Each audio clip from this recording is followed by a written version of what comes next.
Thank you to Gwyneth for that interview. You can watch all of our candidate conversations online right now on the New Mexico in Focus YouTube page. And that includes interviews with candidates for Navajo Nation President, Congress, and Governor of New Mexico. Now let's welcome back to our Line Opinion panelists for one final discussion this week. The Biden administration recently approved new oil and gas drilling near Chaco Park. It's something our Laura Paskus and our land have been covering for months.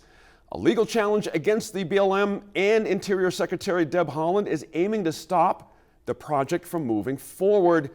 And Laura, these are Trump-era leases that the Biden administration has said it would reconsider. Are you surprised they've been approved after that statement they had asking to reconsider?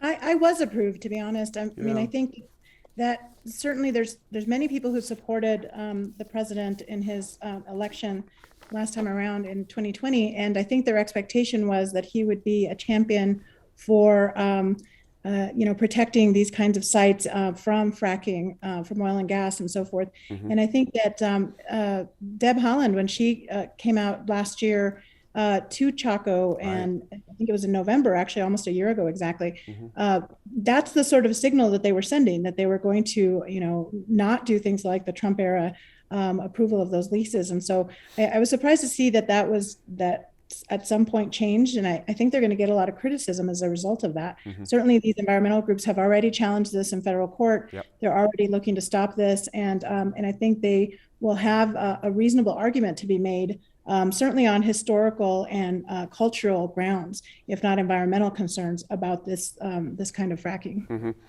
David, these are Trump-era leases that are span more than 70 square miles in northwestern New Mexico. It's a big area, but the parcels in question are outside an informal 10-mile buffer zone around Chaco that the agency has observed for years.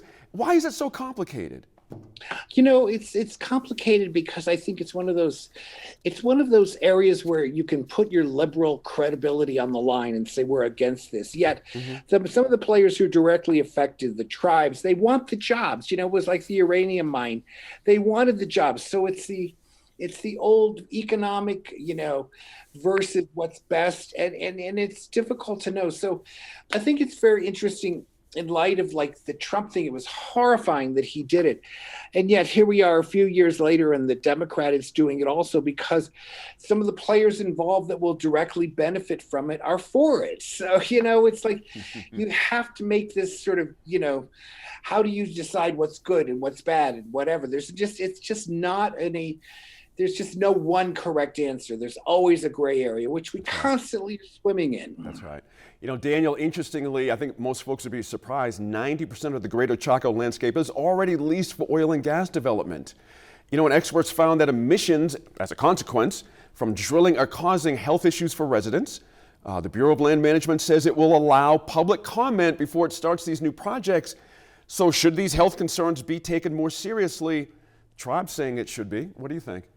Well, the tribes are not saying it should be. The Navajo Nation is in favor of doing this. As a matter of fact, they want it to be an even smaller zone than the 10-mile zone because they believe that the economic development is needed. It's interesting that at some point, to comments Dave made, we can't be against everything and run to the deal and say, well, everybody's dying. This is killing everybody. We got climate change. We got climate change problems. And then, then nobody's got a job. And so I think this is the question of, and then now, we've gone from energy independence to energy dependence. So I think that people's opinion of things change by their desperation of things that they need, right? I mean, if you don't have a job, you're not sure you're going to have heat for your home and there's not jobs out in the area. I think at the end of the day, a lot of people are getting tired of the anti-drilling crowd saying that, oh, drilling is killing everybody. It's the end of the world. When, the reality is that the oil and gas industry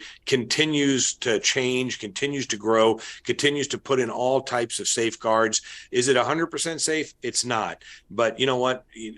When they were drilling for uranium, nobody was telling those folks that you had the risk of dying of cancer by drilling for uranium. Today, I would make the argument that overwhelmingly oil and gas drilling sites are pretty dadgum safe. I mean, they're out there with enough inspectors and safety equipment. So I think people are getting to the point where they're like, do we want jobs Or do we think that enough people are going to come up here and visit and keep us all fed and housed? And I think they're finding out that the latter is what they want. They want good paying jobs that they can take care of their families with. Just for clarity, Dan is quite right, as opposed to what I just said. The Navajo Nation is, in fact, have argued for an even smaller area, Laura, to be protected because the tribe and its citizens obviously benefit from oil and gas development. But here's the dichotomy here.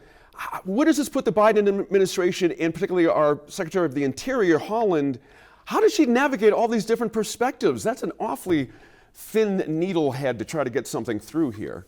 It is. It's a very, very difficult needle to thread in this situation for her. I mean, culturally, just in terms of, I mean, she's native, she's from Laguna Pueblo. She obviously has some very strong support among tribal members. And I think there are arguments on both sides. The Navajo Nation definitely is pro this, and who can blame them? There's a lot of need for economic development in that region. It's understandable, the desire to have better paying jobs and to have more opportunities for the tribal members. But then there's other folks that feel like, from a cultural preservation standpoint, this is a sacred area. There's a lot of tribes that feel like this is an area where they trace their roots to. Yeah. The other thing that's also important to recognize is this is an international dark sky park that it's been designated because over 99% of Chaco Park is actually, dark, naturally dark at night. And so with oil and gas drilling increased, that means more potential flaring. It really affects that natural dark sky. So there's a lot of people that do, stargazing and do tourism related to that, that are going to be. But one thing to keep in mind, I don't want to minimize, I want to make sure to emphasize that the environmental analysis that has to go into this before it gets final approval is pretty extensive. Bureau of Land Management, as a federal agency, has to oversee this process through NEPA, the National Environmental Protection Act, where basically they have to have scoping meetings in regular intervals, let people know that they're having these meetings where they're going to get feedback about the potential project. So I would expect that whatever the potential site is right now for some of these oil and gas drilling, it's going to change based on the scoping meetings that are under NEPA that will be conducted before final approval is given. So there is really a lot of opportunity for public input. So I expect there's going to be a lot of groups that are going to be organized and send people to those scoping meetings. Thanks again to our Line panel as always this week. Be sure to let us know what you think about any of the topics the Line covered on our Facebook, Twitter, or Instagram pages, and catch any episodes you may have missed on the PBS video app or your Roku or smart TV.